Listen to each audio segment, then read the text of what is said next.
दोस्तों नमस्कार। प्रतिदिन ऐसी घटनाएं होती हैं, ऐसी खबरें प्रकाशित होती हैं जो बुद्धिजीवियों को विचार कर टिप्पणी करने को आमंत्रित करती हैं। उनकी आवाज का प्रतिनिधित्व करने के लिए यह मंच बनाया गया है।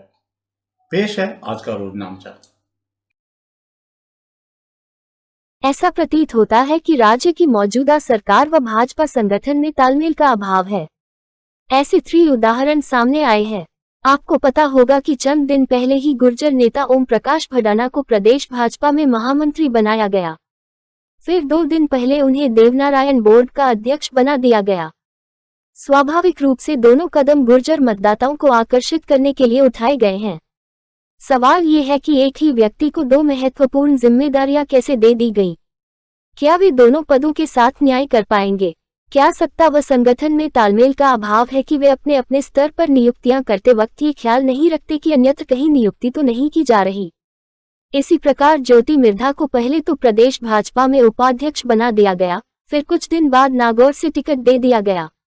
जाहिर है कि संगठनात्मक नियुक्ति करने वालों को ये पता ही नहीं था कि ज्योति मिर्धा को टिकट दिया जाना है। इसी प्रकार CR चौधरी को प्रदेश उपाध्यक्ष बनाया गया, फिर किसान बोर्ड का भी अध्यक्ष बना दिया गया। साफ है कि सत्ता व संगठन के बीच तालमेल का अभाव है। किशनगढ़ के पूर्व विधायक सुरेश टाक तकरीबन 6 साल बाद भाजपा में लौट गए हैं। समझा जा सकता है कि लोकसभा चुनाव को देखते हुए उनको भाजपा में लाया गया है। सवाल उठता है कि क्या वाकई इससे भाजपा को लाभ होगा? इसमें कोई दो राय नहीं कि उनके समर्थक अधिसंख्य मतदाता भाजपा मानसिकता के हैं। विधानसभा चुनाव में वे जब खुद चुनाव में खड़े होते हैं तो जाट गैर जाट फैक्टर के कारण वे टाक को मिलते हैं। ऐसा 2 बार हो चुका है।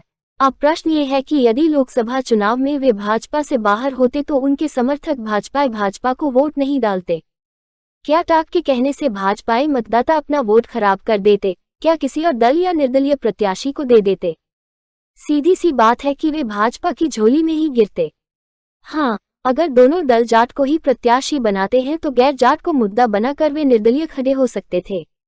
तब दोनों दलों के वोटों को आकर्षित कर सकते थे, मगर ज्यादा प्रतिशत भाजपाइयों का होता, चूंकि वे भाजपाइयों से ही अधिक संपर्क में है।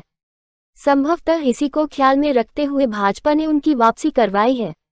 भाजपा को कितना लाभ होगा ये तो पता नहीं, मगर इतना जरूर है कि टाक ने अपने राजनीतिक भविष्य को संवारने का रास्ता चुन लिया है, जिसे समझदारी की संज्ञा दी जानी चाहिए।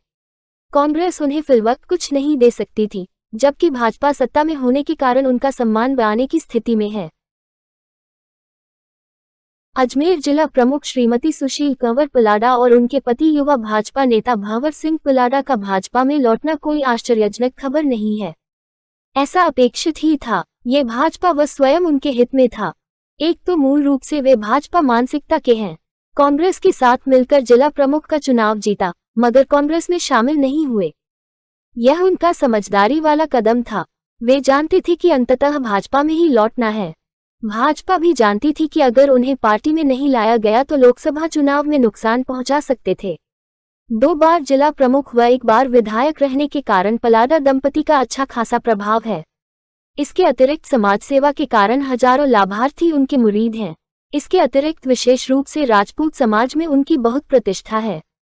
ज्ञातव्य है कि राजपूतों को भाजपा के नजदीक माना जाता है। अगर भाजपा से बाहर रहते तो समाज के एक हिस्से का उपयोग वे भाजपा के खिलाफ करने की स्थिति में थे।